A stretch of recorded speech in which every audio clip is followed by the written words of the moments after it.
ఒడిస్సాలోని పూరి జగన్నాథ స్వామి temple లో ఒక interesting story ఉంది. పూరి జగన్నాథుని రత్నభండాగారం 46 సంవత్సరాల తర్వాత అధికారులు తెరిచారు. శతాబ్దాల కాలం పాటుగా భక్తులు, పూర్వపు రాజులు జగన్నాథునికి ఇచ్చిన విరాళం, ఆభరణాలని రహస్య గదిలో ఉంచారు. ఇంద్రజుమ్న అనే ఒక మహారాజుకు జగన్నాథుడు కలలో కనిపించి సముద్ర తీరంలో వేప కొయ్యలు కొట్టుకు వస్తాయి.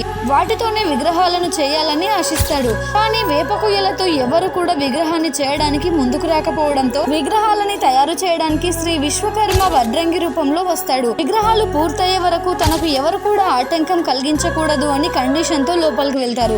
కానీ గదిలో నుంచి ఎలాంటి సౌండ్స్ రాకపోవడంతో వడ్రంగి చనిపోయి ఉంటాడు అని భావించి ఆ తలుపులని తెరిచి చూస్తారు. కానీ అక్కడ శిల్పి మాత్రం కనిపించడు. సగం చెక్కిన చేతులు కాళ్ళు లేని విగ్రహం అనేది దర్శనమిస్తుంది. అప్పటి నుంచి అదే రూపంలో ఉన్న చెక్క విగ్రహాలు పూజలు అందుకుంటున్నాయి. ఇలాంటి వీడియోస్ కోసం వీడియోస్ ని లైక్ చేసి మన ఛానల్ ని సబ్స్క్రైబ్ చేసుకోండి.